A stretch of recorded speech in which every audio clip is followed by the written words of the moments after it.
Shalom, salam kasih, selamat malam Bapak Ibu Saudara yang terkasih di dalam Tuhan Yesus Kristus.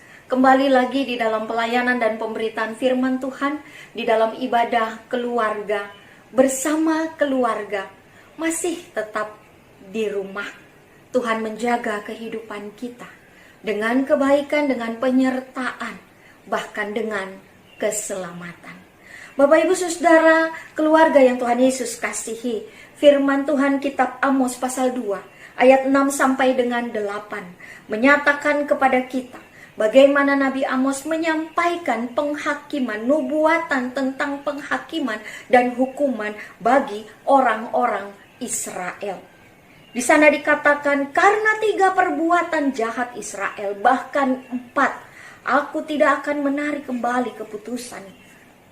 Tuhan menegaskan ada hal-hal yang menjadi gambaran buruk tentang kelakuan umat Tuhan. Mereka hidup sepertinya mau sendiri.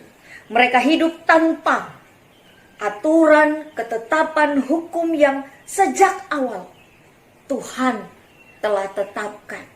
Bahkan kehidupan, gaya hidup, pola hidup mereka semakin menjadi keji atas dan dalam nama kemanusiaan. Apa yang mereka lakukan?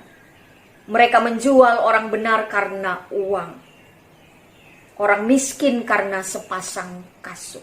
Mereka menginjak-injak kepala orang lemah ke dalam debu dan membelokkan jalan orang sengsara.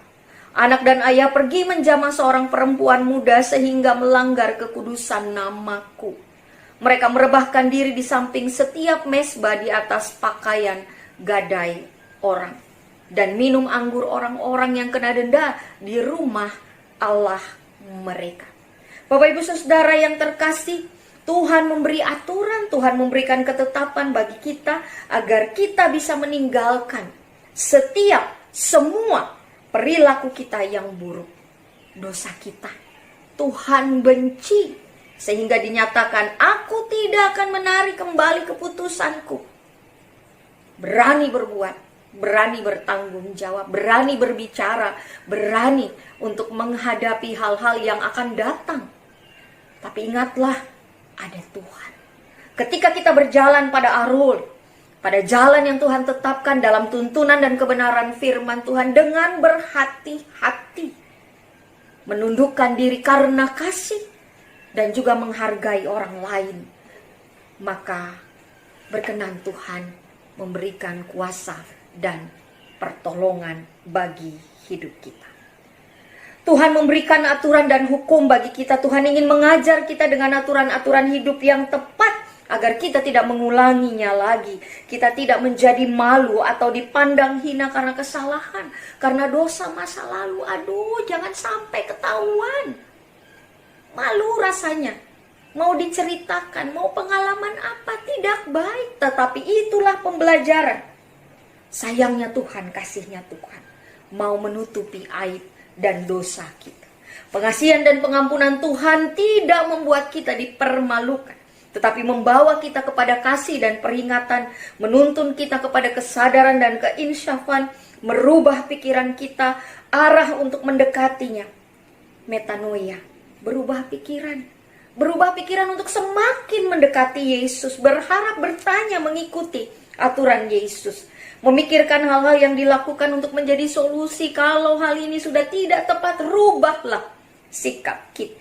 Tetapkan tujuan ke arah yang lebih baik, terus menjadi baik dan benar. Bapak Ibu Saudara yang kekasih, hiduplah dengan tujuan mendengar, mengikuti, memberlakukan firman Tuhan, perintah Tuhan, kehendak Tuhan. Upayakanlah hal-hal yang layak, yang tepat, yang berkenan, bijak, cermat, tertib, sopan, bahkan teratur. Salah satu bagian dari firman Tuhan di dalam 1 Korintus 14 ayat 40 mengatakan kepada kita, tetapi segala sesuatu harus berlangsung dengan sopan dan teratur. Usahakanlah supaya segala sesuatu dilakukan dengan patut, baik, dan tertib. Ketertiban ini perlu di dalam kehidupan keluarga, di tengah-tengah jemaat, penata layanan gereja, pelaksanaan ibadah, dan setiap bagian-bagian unsur di dalamnya. Ketika dengan cara patut baik, tertib sesuai aturan pengajaran yang berlaku, maka akan terjadi kelancaran, yang dirasakan ketentraman dan juga rasa aman. Ataupun bisa diminimalisir hal-hal yang dapat menjadi gangguan atau meresahkan. Kita hidup karena ketetapan dan tujuan yang Tuhan tetapkan bagi kita. Kita hidup karena Tuhan mengatur, bahkan sangat teratur, memunculkan fajar pagi, menerbitkan matahari walaupun hari mendung, membagikan embun kesegaran, dan lain sebagainya. Pengalaman Bapak Ibu Saudara, keluarga yang Tuhan Yesus berkati. Kuasa Tuhan menaungi kita. Tuhan berjalan dan bertindak sesuai dengan waktu yang ditetapkan. Ingat Pengkhotbah 3 ayatnya yang ke-15. Allah melakukan dan menetapkan segala sesuatunya agar manusia takut akan Dia. Hari-hari ini pun kita boleh belajar. Ada aturan-aturan yang Tuhan tetapkan menjadi kebaikan dalam hidup kita. Ada maksud yang baik dan indah yang Tuhan juga nyatakan melalui ketika kita menghadapi pandemi COVID-19. Waktu bersama keluarga, beraktivitas, bekerja, beribadah. Aturan yang baru menjaga kesehatan lebih baik lagi. Aturan yang baru menjaga kebersihan lebih baik lagi. Mengikuti arahan pemerintah. Menggunakan APD. Menjaga jarak fisik maupun sosial. Di rumah aja lebih baik, lebih mudah, lebih simple, lebih sederhana, lebih bersukacita, lebih saling memberkati. Tetap bersemangat dan lain sebagainya yang harus kita lakukan. Bapak, Ibu, Saudara dan keluarga yang Tuhan Yesus berkati, tidak ada aturan, keteraturan, ketertiban yang berdampak negatif. Itu anugerah dan karunia Tuhan. Tidak ada keteraturan, ketertiban yang menghancurkan kehidupan manusia. Sejahtera Tuhan selalu mengangkat, sejahtera Tuhan selalu menolong. Dan tentu ada dampak kalau kita menolak hukum. Hidup menjadi tidak tertib, hidup menjadi tidak aman, hidup bisa menjadi kacau, hidup bisa menjadi tawar hati, bahkan melemahkan segala sesuatunya. Mari kita merenungkan firman Tuhan yang membekali kehidupan kita akan apa yang Tuhan tetapkan bagi kita. Tuhan memberikan kita tuntunan, aturan dengan dasar firman-Nya. Bagaimana kita mengasihi Tuhan yang tidak terlihat.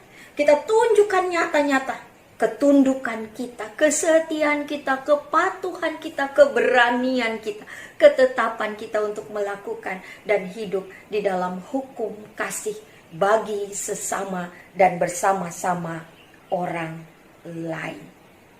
Dengan demikian, tidak ada hal tentunya yang perlu ditakuti, kecuali takut pada Tuhan. Dalam Tuhan, sumber sejahtera dan anugerah kehidupan kita. Kepada kita, percakapkan, sharingkan.